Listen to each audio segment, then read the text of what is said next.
오늘 끓일 물은 희석한 다시마 육수입니다. 육수를 끓일 때 물을 추가해 본 적이 있으신가요? 이는 육수가 부족하거나 증발했을 때 하는 응급처치와도 같죠. 그러는 동시에 물을 추가하면 맛이 희석된다는 건 모두가 아는 사실일 거예요. 그렇다면 예를 들어 2리터의 물로 1리터의 육수를 만든 경우와 2리터의 물로 500ml의 육수를 만든 후 다시 500ml의 물을 추가해 1리터로 만든 경우의 맛은 다를까요? 역시나 이론적으로는 다를 거라고 생각이 들긴 합니다. 다시마의 한정된 내용이긴 했지만 성분의 파괴편에서 이야기했듯이 장시간 가열하면 용출된 성분이 분해되면서 또 다른 새로운 맛이 형성되기 때문이죠. 그런데 역시나 이건 저의 가설일 뿐이고요. 이를 검증하기 위해 오늘은 다시마를 중불에서 각각 1시간, 1시간 30분, 2시간 동안 끓여 육수를 만든 후에 물에 희석하여 맛을 비교해보려 합니다. 자세한 실험 조건은 아래 본문을 참고해주세요.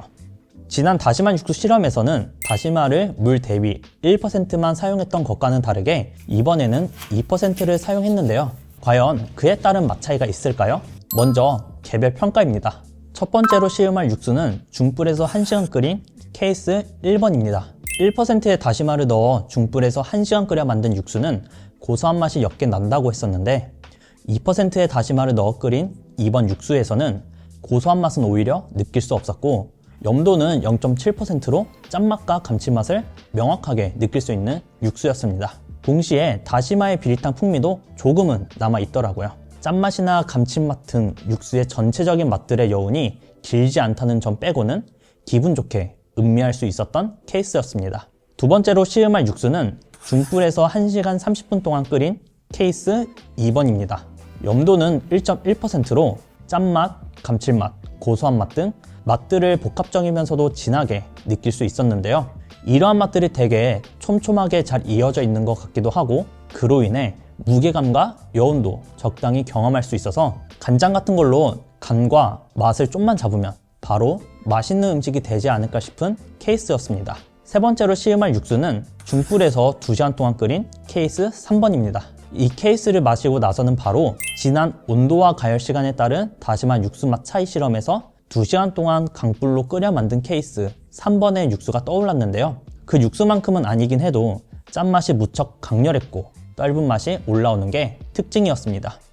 참고로 염도는 1.9%였습니다. 지금까지는 개별 평가에 대해 이야기를 했다면 이제부터는 케이스 1번과 용량이 동일해질 때까지 케이스 2번과 3번 각각의 물을 부은 뒤에 시음했던 케이스에 대해 이야기해볼까 합니다. 희석하여 만든 육수 중 먼저 시음해볼 육수는 케이스 1번과 용량이 동일해질 때까지 케이스 2번에 물을 부어 만든 육수입니다.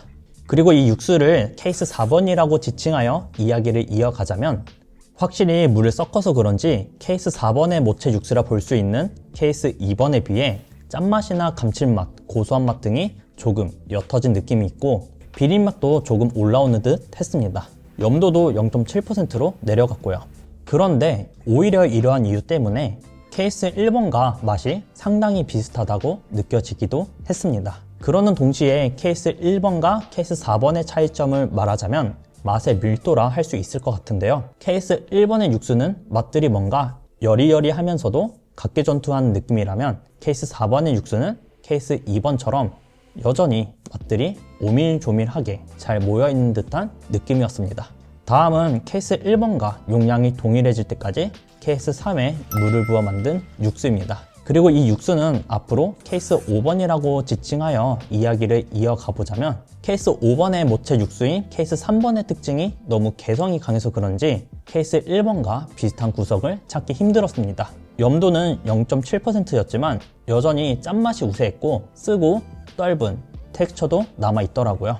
오늘 실험 결과를 요약해서 말씀드리자면 물을 희석하는 행위는 상황에 따라 또는 어느 정도 비율에 한해서는 꽤 유용하게 사용할 수 있다. 단 원판에 문제가 없을 경우에 유의미하다고 정리할 수 있을 것 같은데요. 육수를 물에 희석하든 희석하지 않든 부정적인 맛이 용출되지 않을 적당한 온도와 시간을 이용하여 맛 좋은 육수를 뽑는 게 우선이지 않을까 싶습니다. 이번 다시마 육수 희석 실험도 이렇게 끝이 났습니다. 이번 실험에 궁금하신 점이 있으시다면 언제든 댓글 남겨주시고요. 좋아요와 구독도 잊지 않고 눌러주시면 감사하겠습니다.